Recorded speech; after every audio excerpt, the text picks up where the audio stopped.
Dijajah di tanah sendiri, tangis Panglima Pajaji lihat anak Rempang memohon tak direlokasi.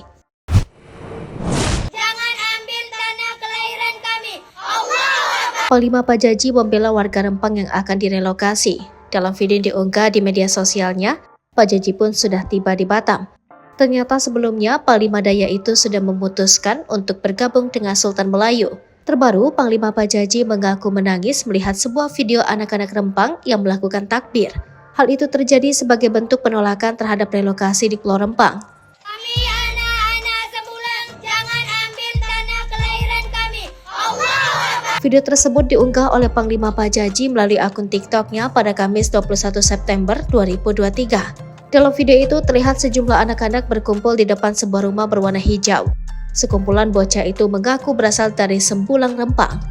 Mereka kompak mengaku tidak mau dipindah atau direlokasi sesuai dengan kebijakan pemerintah.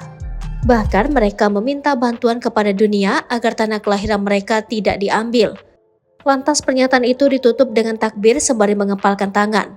Dalam keterangannya, Pajaji mengaku menangis saat melihat video tersebut. Ia pun mengajak masyarakat Indonesia agar turut menyebarkan video anak-anak Rempang yang memohon agar tidak direlokasi. Kami